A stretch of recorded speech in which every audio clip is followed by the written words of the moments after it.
欢迎来到新闻和活动频道，请订阅和分享已更新有关当今最着名明星的最新信息。王一博人于毁容室现身，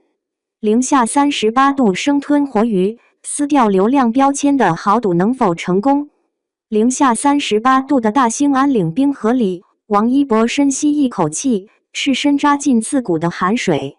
睫毛瞬间结霜，嘴唇冻得发紫。水下镜头拍到第27遍时，导演程耳才终于点头。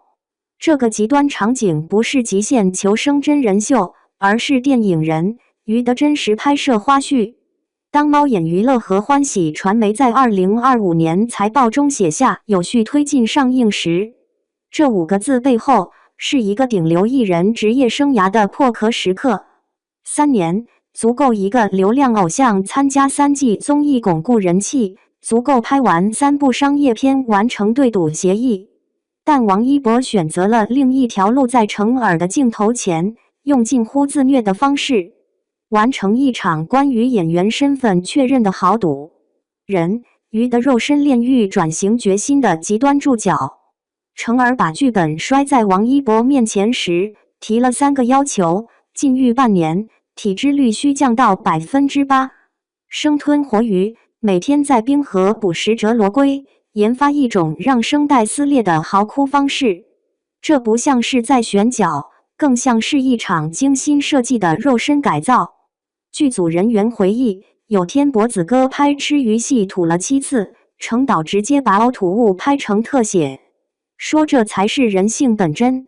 这7次呕吐成了表演信念感最直观的刻度。而在零下40度的漠河，王一博连续3个月停用护肤品，任由寒风在脸上皲裂出细纹，为的是呈现最真实的冻伤效果。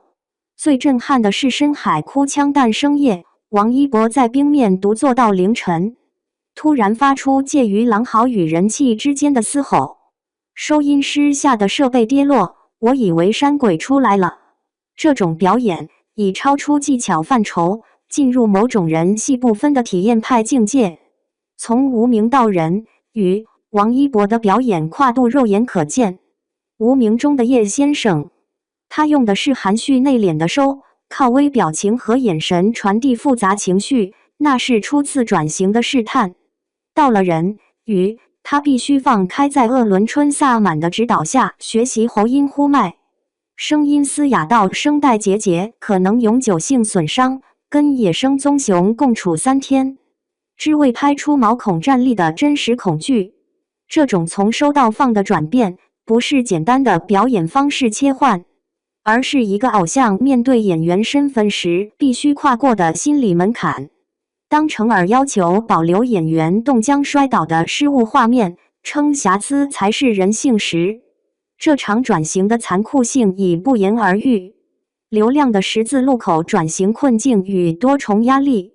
金鸡奖最佳男配角的提名，对王一博来说是一把双刃剑。一边是粉丝将其视为转型成功的实际，在社交平台掀起为人鱼助燃的自发活动；另一边则是影评圈苛刻的审视目光，任何失误都可能被放大，为流量演戏就是笑话的佐证。这种双重期待构成了转型路上最坚固的隐形枷锁。当无名获得金鸡奖8项提名时，争议随之而来。青年演员与李雪健、胡军等老戏骨同台竞技，本身就是对行业评价体系的一次冲击。有评论直言，流量与奖水火不容。几乎所有有流量参与的奖项都充满了饭圈的火药味。王一博面临的特殊压力在于，他的顶流身份让人鱼成为了行业观察流量转型成败的典型样本。这是一场没有退路的实验，成功了，能为同类艺人开辟新路径；失败了，流量演文艺片可能在未来很长时间内成为行业避讳的组合。更深的困境在于商业价值与艺术追求的天然矛盾。程耳的电影向来不以票房取胜，《罗曼蒂克消亡史》全明星阵容，最终票房 1.2 亿，靠着过硬的口碑勉强回本。到了无名，因为有王一博的加入，票房冲到9.3亿。这个数字让业内看到了流量加文艺的某种可能性。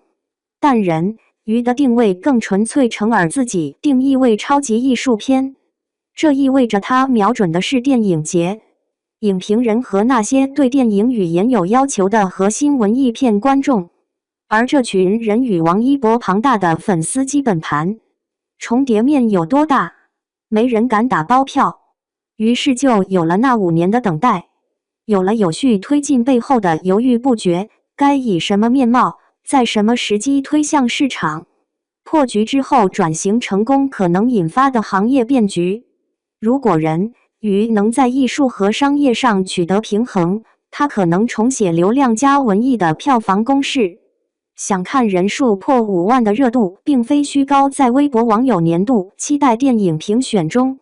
人鱼已突破100万的推荐值，跻身榜单前5，成为唯一入围的文艺叙事题材电影。这个数据远超同期商业片《黎明时分》见的213万次推荐。更值得玩味的是期待值的来源。非粉丝观众坦言，对内娱最后1点期待都寄托在了人鱼上。这句话折射出市场对优质内容的饥渴。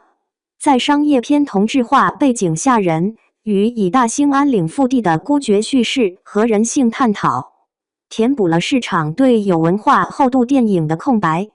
影评人指出，真品演员加稀缺导演等于人鱼这种组合，恰是观众用脚投票选择优质内容的直接体现。若演技或认可，流量明星参演严肃题材的票房号召力将得到验证，为新商业模式探索提供可行性案例。从个人路径来看，这场转型可能成为行业范本。当其他流量艺人还在综艺和商业片之间打转时，王一博选择用3年时间、极端付出和精准选角来完成破壳。这种路径对同类艺人的示范意义在于，转型不是喊口号，而是需要实打实的肉身投入和时间抵押。行业启示可能更为深远。根据网络平台数据，截至2026年3月中旬，中国电影年度总票房突破110亿元，电影流量正在转化为消费增量。但创作层面的问题依然存在，原创能力有待提升，优质内容不足，缺乏能够引发观众深层共鸣的大制作。人鱼若能成功，或许能证明，观众从未放弃对深度的追求，市场终将回报那些不负期待的真诚创作。赌局的终点，掌声或沉默，都是行业的镜子。当灯光暗下，银幕亮起，人鱼的第一个画面出现时，坐在观众席里的将不仅是王一博的粉丝，还有戴着审视眼镜的影评人，以及那些好奇这3年到底拍了啥的普通观众。片尾字幕滚动时，他们走出影院的反应将成为这场豪赌最真实的回音。这场赌局的意义早已超越个人成败，它折射出流量时代艺人突破天花板的艰难与勇气，也映照着行业对流量价值与艺术本质的集体反思。当成尔要求全员通读鄂伦春雨词典，灯光师考证萨满图腾时，当王一博用话术皮写日记，剧组禁止主演带手机进组时，这种反营销的创作姿态本身就是对当下娱乐工业流水线生产模式的一次反动。全国电影局长会议强调，电影战线要锚定建成电影强国战略目标，着力创作生产更多电影精品佳作。在这个大背景下，人鱼的破冰之旅或许能成为一剂催化剂，提醒行业，真正的转型不是标签更换，而是从创作源头开始的价值观重塑。王一博在纪录片《探索心境》里说，拍完人鱼后觉得以后面对任何工作都没有压力了。这句话听起来像是劫后余生的感慨，但也可能是破壳新生的宣言。当冰河的寒冷成为记忆，当7次呕吐的生理反应逐渐淡去，留下的会是一个怎样的演员？这个答案或许比票房数字更能定义这场豪赌的价值。3年等待，一场豪赌，无论最终迎来的是掌声还是沉默，这场破冰之旅都已经在行业的水面上投下了一圈无法忽视的涟漪。你如何看待这场流量明星的转型豪赌？